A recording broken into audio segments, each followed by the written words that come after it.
Pero Melvin, kasi ngayon ang proud harap talaga. mo si Vice ganda na. Namimiss mo ba si Tutoy? Oo. Siyempre, kasi ang kinuha ko nun, kumpare. Ewan ko ngayon, kumare na eh. Kaya hindi ko alam kung sisingilin ko kung kumpare o kumare. Kaya yung anak niya, pag nakasalubong ako, hindi humingi ng ng pakimkim. Bakit? Hindi niya naman ako nakikilala. Parang hindi naman yan dati umatid dun sa binyag ko. Hindi ba ganyan itsura nun dati? Pero namimiss niya na si Tutoy. Pwede ba pakita si Tutoy? Alam mo kasi... Walang planong mabuti sa akin, no? Yung lumalabas sa bunganga, yung ikababagsak ng kaibigan. Grabe ka, wala kang masabing maganda tungkol sa akin. Kaya nga tinatanong ko nga, namimiss lang naman niya. Baka gusto niya lang makita uli, ganyan, sa huling sandali. Namimiss mo. Oy, keep it up.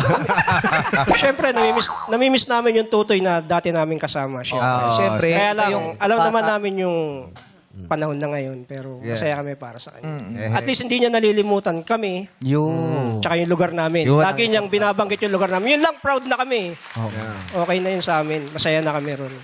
Mahirap kasi kalimutan yun. Lalo na kung yung mga alaalang yun, sobrang makukulay. Masaya. Alam mo, mahirap talaga yung lugar namin. Madami kaming pinagdaanan doon ng mabibigat, pero marami rin kaming masasayang moments. O kasi pag yung nasanay kami sa simpleng buhay, yung simplicity ng buhay nakakapagbigay din ng maraming kaligayahan yan eh. Yung paglalaro sa ulan. Correct. 'Di ba? Yung paghahanap mo ng rainbow dun sa Yes. tubig sa ulan. 'Di ba?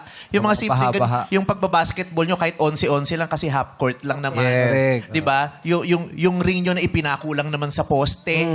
'Di ba? Yung andudumi ng paa natin pag summer. Yeah. Oo, tapos magangaruling tayo pag Pasko. Correct. Ang saya. Nakakamiss din 'yon, yung simplicity, yung kasimplihan ng buhay namin dati, namimiss ko 'yon. Kasi yun yung isa yun sa mga kailangan kong ipagpalit para mapanindigan kung ano na yung kung nasa kaninong plema yun. Ayun, ito. Hindi na papapigilan eh. Sa lugar natin, marami nang may TV ngayon. Wala, nagkataon lang Kasi nung na panahon may natin, wala pumutok. naman masyadong TV. Ngayon marami na, nakatutok sila ngayon. Nakatutok sila ngayon lahat ngayon. Hi sa mga taga-tungtuntingin, miss you. I love you. I love you all very, very, very, very much. Mahal na mahal ko kayong lahat dyan. At saka, alam mo, pag naisip ko, dati nung panahon nun, hindi nakakamatay yung mikrobyo sa atin. Ano? Eh, kasi nasa labas lagi eh. Di ba maglalaro ka sa labas? Oo. Tapos kakain ka. Pero naguhugas kami ng kamay. Pero yung hugasan kasi, nasa lamesa lang. Pero walang sabon. May tubig lang. Tapos magagano. Gaganon ka lang. Tapos Kain na, kamay na yun. Pero hindi no? kami nagkakasakit. Yeah. Oo, parang mababait ang mikrobyo nung panahon na yun.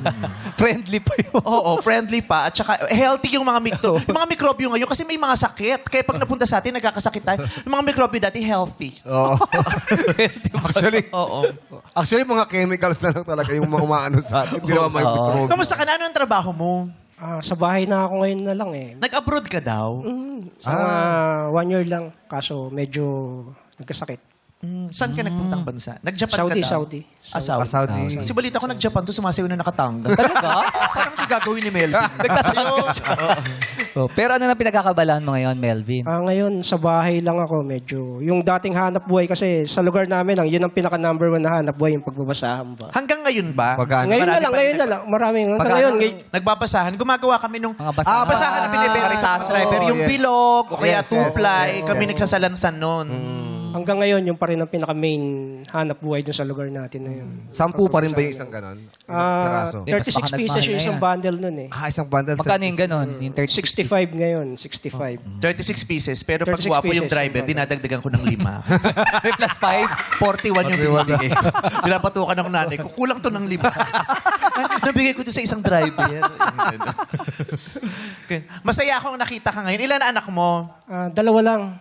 Ngayon, nasa Pampanga ako, inaalagaan ko si nanay. Ako ngayon nag-aalaga. Lumuwas lang ako para lang makasama dito. Yeah. Hey. Pero Melvin, Ako ngayon nag-aalaga kay nanay Meding ngayon. anong message mo kay Vice ngayon nagkita kayo muli? Pagbutihin mo lang lalo yung ginagawa mo. Hangad namin yung mas lalo ka pang umangat. Abutin mo pa, lalo na yung kaligayahan mo sa personal mong buhay. Oh. Yun lang, bilang kaibigan. Oh.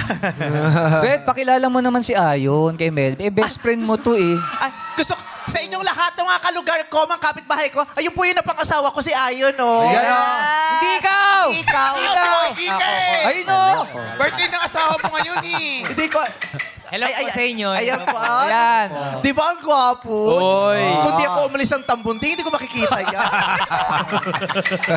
Kasi yung mga crush ko sa Tambunting dati, mga bungal na ngayon. Mga bungal na ngayon, tapos nagbibilang ng pako.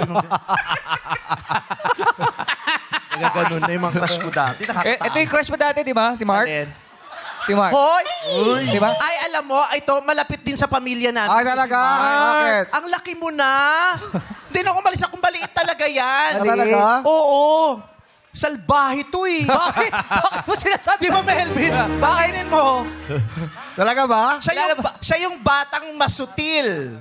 Nung bata, di ba? Masutil ka nun. Noon daw yun. Noon. Noon yung pero ngayon, mabait na yun. Eh, Ngayon, ngayon. hindi na. Ngayon, hindi na. Ay, mabait ka na ngayon. Bakit mabait na si Mark ngayon? Nakulong ka. Hindi.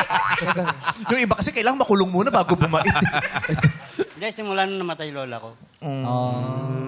Dapat pala noong pa namatay lola mo, parang Huwag naman. Huwag naman.